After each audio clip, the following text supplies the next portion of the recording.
to call the City of Westfield, Indiana Board of Public Works and Safety meeting to order for October 25th, 2017. Will the staff please note the presence of a quorum? We have a quorum. Thank you. First action item is consideration and approval of minutes from October 9th, 2017. Having had opportunity to review those minutes, are there any additions, corrections, or comments? Make a motion to approve. Second. All in favor signify by saying aye. Aye. Opposed? Action item number 1 carries. Action item number 2 has been continued. Action item number 3, grant of easement, City of Westfield and Duke Energy. So this is for an easement crossing the Monon Trail at 169th Street for Duke Energy. Basically, they're wanting to do underground lines in this area. They do not have rights to the property. I believe they have their transmission substation over here to the west near Oak Ridge on the southeast corner. So I believe they're wanting all of this transmission line covered in the easement. So we've looked at it. The Monon Trail is constructed through there, so there's really no future improvements necessary to the Monon Trail in this area. So we've looked at it. From where to where? So this is just spanning the Monon Trail, so this gap right here on the south side. 15-foot wide easement for underground facilities. So they'll just bore under the trail, put it underneath and not disturb the trail. Correct. Shall we make them do underground everywhere else then too? I would absolutely love that. But Okay. Did they get a clearance from AT&T? would they need a subordinate agreement or something? That's on them. That's Yeah. their problem. Don't look for any construction soon. Okay. Any questions or discussion? No. Hearing none, I'll entertain a motion. Make a motion to approve action item number 3, grant of easement. I'll second that. All in favor signify by saying aye. Aye. Opposed? Motion carries. Action item number 4, Westfield Police Department approval to hire 3 applicants upon completion of conditional requirements. Yeah, it kind of speaks for itself. We have 3 individuals that, how it basically works is we've got our interview, we have our testing, and then we rank according to those results. And what we did is we took our top 9 and started backgrounds on them. And we're doing chief's interviews off of that. Of these 3 have been given conditional offers of employment, conditional to a PT test, pension board review, and then obviously your review and the PERF, which is our pension board, has to give approval. And if all those things are checked, then we would be able to hire. Just a little bit about each one. Number 1 is actually the number 1 on the list, and that's Leanne Carter from Cicero, IU grad, IU PD cadet, and police officer for IU while she was there. Had a 3.6 criminal justice. She's got the academy already, which all 3 do. She interned at Noblesville PD, and she currently is working with the Cherish Center in Noblesville, who we use for advocates for children and families. So that's our number 1. The second one is actually number 2 on the list, and that's Stephen Short. He is from Wabash, Indiana, IU grad. He currently works for IU PD. He's been there for 5 years. He's married, and they're really wanting to come up here because his wife is a speech therapist, and she has a better opportunity to get better employment here in this area. He's currently with IUPD investigations, but he was a good student too, 3.2. Number 3 is Andrew Brunnett, and he's also IU. This kid's really, really smart. He had a 3.9 from IU. He's had the academy already, and he was hired right out at the academy by Anderson PD. He's from Indianapolis, went to Heritage Christian, so they're wanting to get back this area. And he is also married, so. Chief, where in the process does the fact that they've had the academy sort of factor in, or does it not factor in? It does and it doesn't. So we were just fortunate to, our top 9, out of the top 9, 7 are academy trained already. The other 2 are military people, of which one of them is already, he didn't make it through his background. And the other one is a Marine who looks really good on paper.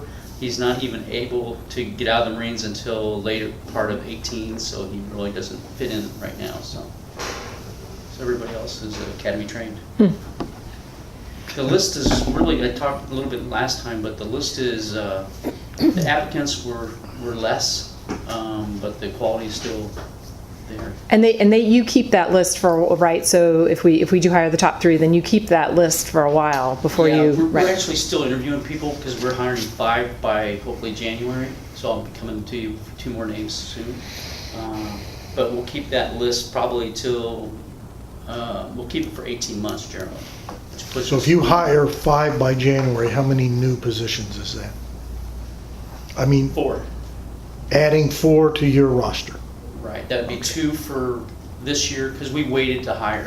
2 So- for 17, 2 for 18. Yes, And 1 replacement. yes. It's a little bit of progress. Very excited, real good people, real smart. So. Sound like it. Any other discussion? I'll make a motion to approve action item number 4. Second? All in favor signify by saying aye. Aye. Opposed? Motion carries. Entertain a motion on the consent agenda. Make a motion to approve the consent agenda. Second? All in favor signify by saying aye. Aye. Opposed? Motion carries. On to department reports. Chief Reed. If you want to click on that, we can kind of peek here. There we're again, this is just breaking down the medical calls for the month of September, or calls for the month of September. Excuse me. Nothing really to start there, and then we just broke them down by shift and station. How's it compare to 16? Do you know? I don't. We haven't done it. We haven't done that analysis yet. That'd help on these statistics. I'd love to see compared. Part of the well, obviously we're up a bit, but we're dealing with part. You'll see part of this. So when you look at some of our data, if we keep moving, keep on going down here. Okay, so this is probably a little bit better of a breakdown in terms of what we did in September. And then you can go to keep going one more right there. So we have 2 different, right? We went to a CAD system. We went to CAD system and a different CAD system in March. So we have to pull data out of our old system, put together with here. So really what you're looking at is everything that we're looking at really is from March. All of our is from March to September, and then we will pull all this stuff out of our old CAD, put that together at the end of the year to give the final tally on all that. We've been tracking, take a look at, really what we do. That's what we do. Pretty much the medical end of it is the vast majority of what we do, with some good, with a lot of what I call public assist, kind of good intent calls, right? A lot of service calls. That's a lot of what we do as well.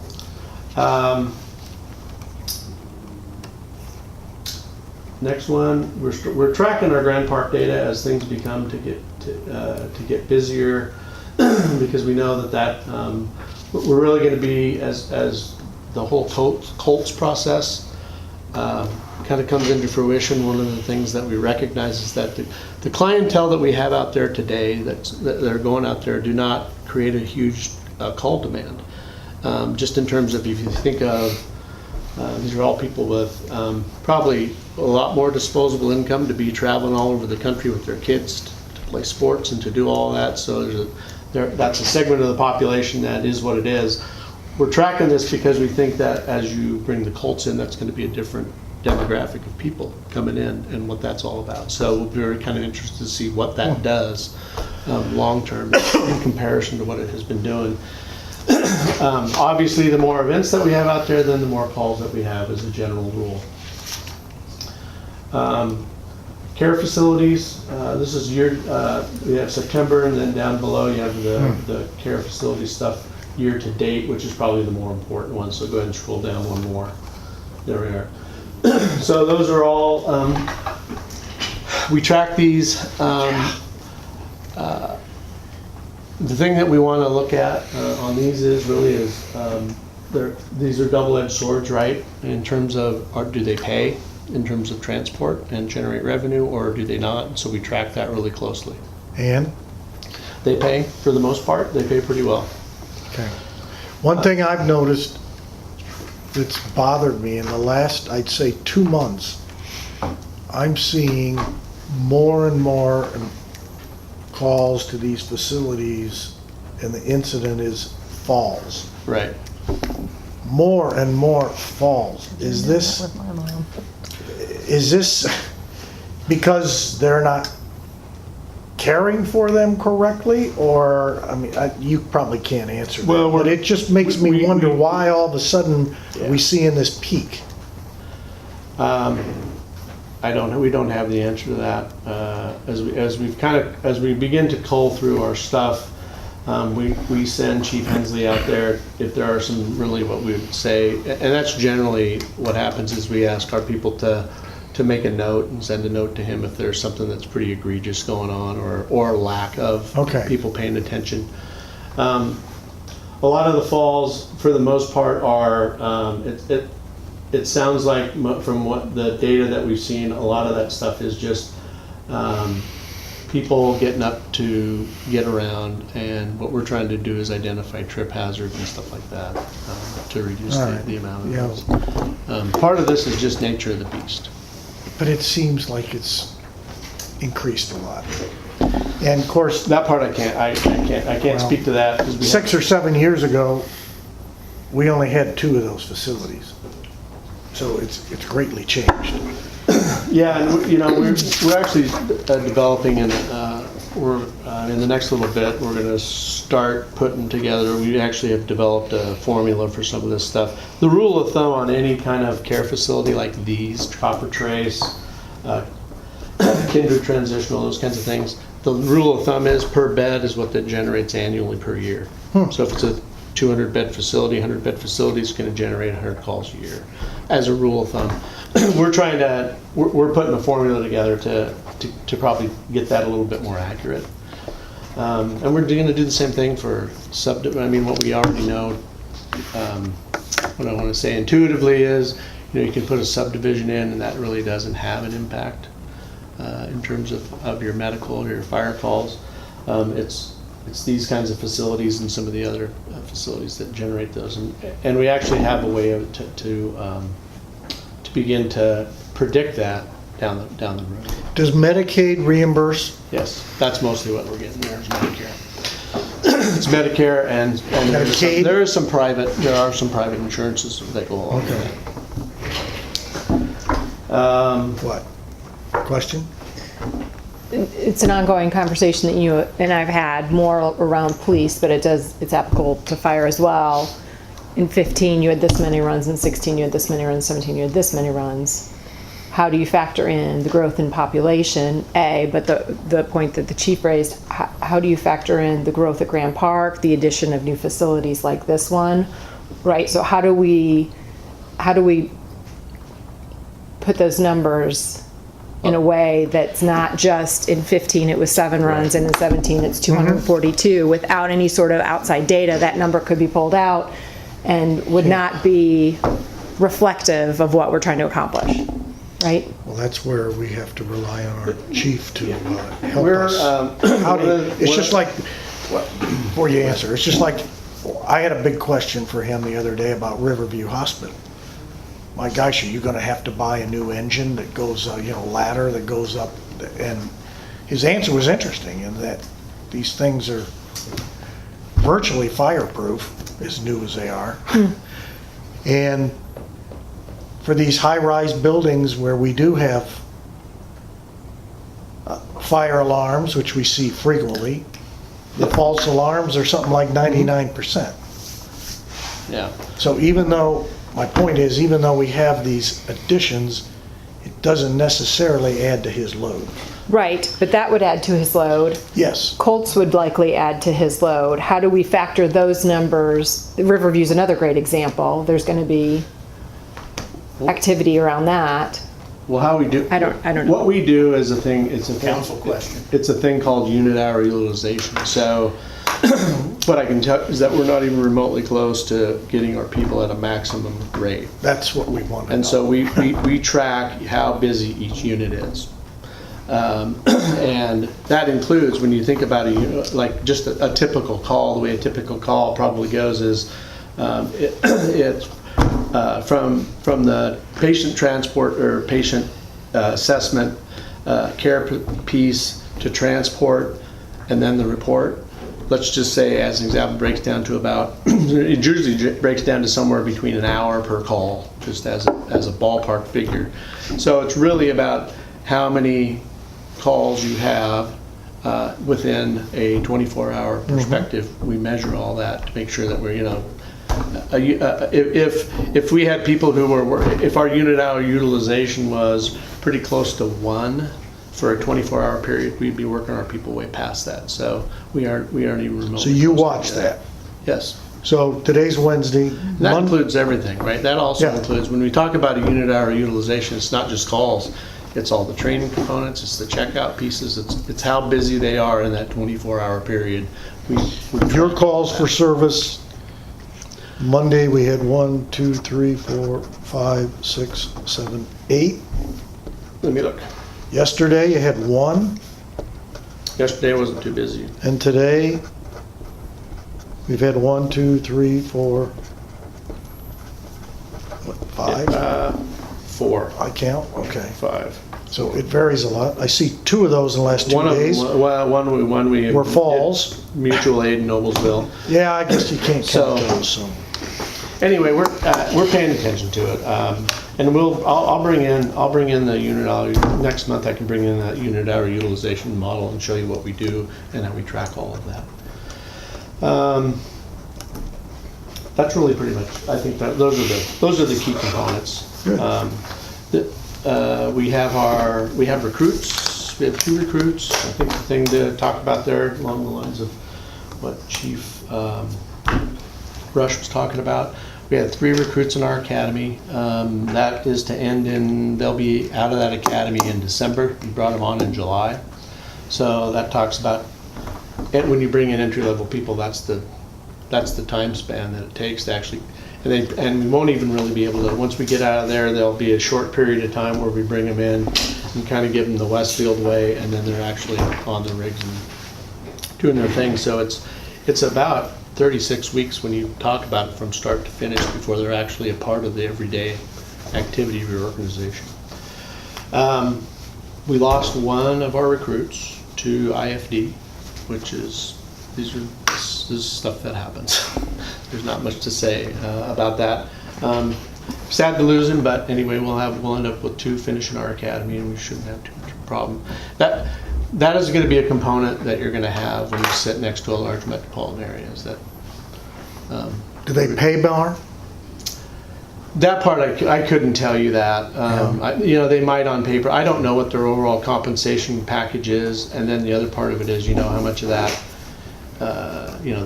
They could make a bunch more money, but if they're paying it out and having to share insurance costs and all the rest of that stuff. Do we Some pay of to them like put, the activity. Well, that's kind of it's a false nomer. Yeah. So I had to sit down and talk with the young man to make sure that he understood all of the components. The fact is, you're going to an organization where you're one of 1,400 people, and your ability to really actually participate in the life of the organization or the union or whatever perspective you want is limited, very limited. And in terms of the activity, the reality of that is That is all seniority based, so the idea that you're gonna go and find yourself in a really, really busy company as a brand new recruit firefighter, that's not in fact the case. You're gonna find yourself sitting out in a place in a suburb of Indianapolis or wherever they're at, going to most of the same kind of calls. Where you we have sometimes here. gets one call a day like we do. Exactly, so, Did we pay for him or her to go through the academy, and then do we recoup any of that cost, or no, nothing? no, it's part of the Gamble? downside to it. We are gonna, I don't like doing this, we are gonna look at whether or not we wanna sign them for a 2 or a 3 year commitment if they choose to come to work. Those are hard things to make happen, and They're not happy, I don't you know don't that want you them want here. people there that don't wanna be there. Right, no, yeah, but there it seems like there should be some way for us to recoup what we. The dollars. Anything else for the chief? Thank you. Chief Rush? Just a couple things, really. Citizens Academy, thanks for volunteering last week. You're welcome. Were you tased? No, No, I have been, but not again. Oh, shoot. the active shooter was last week. Oh, okay. She was so excited. I wanted more video of you being We're winding tased. down to the end. Tomorrow's graduation.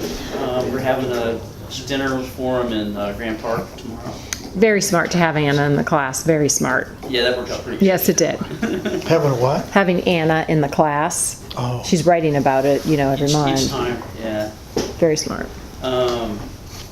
We're gonna do the No Shave November again to raise money for Oh, Relay for Life. I know.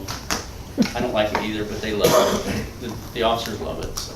And it does raise money. So we're going from pink fireman to, Well, we had the pink oh, badge. you had the pink too. Yeah. And then evidently we're doing Barktoberfest Saturday. Yeah. So we're doing the demo with Pilot. 3 to 7:30 or something like that, Ace of Bales? 3 to 7 on Saturday, and Yeah. Ace of Bales will have a K9 demo, which I think might be just like the last demo with Pilot, and Pilot is just there petted by the kids.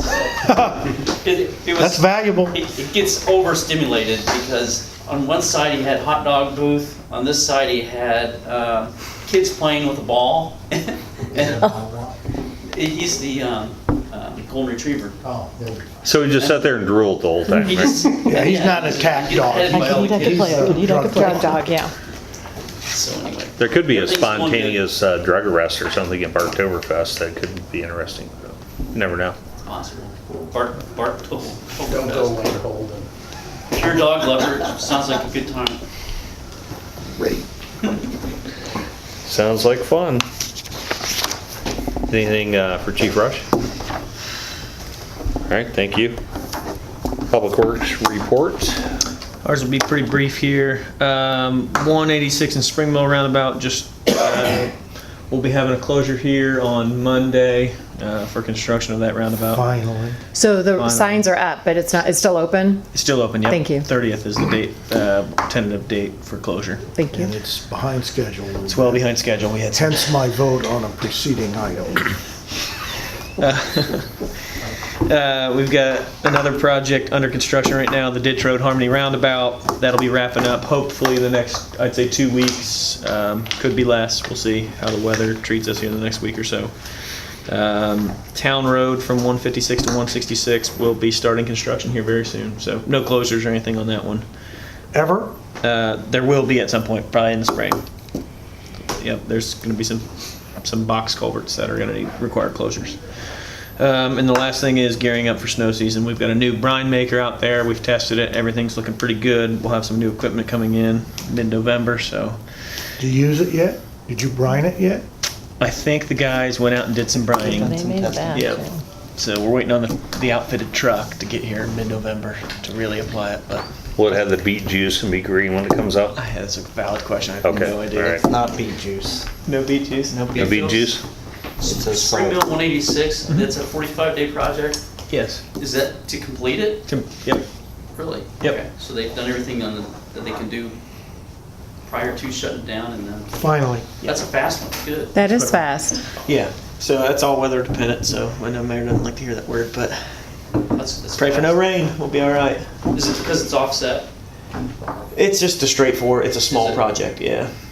A You lot of can utility- close it all the way down, that makes all the difference. Yeah, they'll be doubled up on crews, so there's 2 pipe crews out there right now, there'll be 2 paving crews. So That's a good one. it'll be a nice one, yep. And then just to follow up on that one, in the spring, they'll come back and connect to Kinsey Boulevard. So Kinsey has, everything east of Kinsey's the widened section on 186, so they'll tie that segment in next spring. Oh, They're okay. just doing the intersection this year. Make it a double. Yep, so. Nice. Any project questions? No? Hearing none, entertain a motion to adjourn. So moved. Second. All in favor signify by saying aye. Aye. Meeting adjourned. Thanks, everybody. So Pat, you're the notary.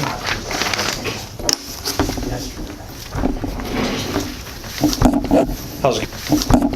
How's it? How's it?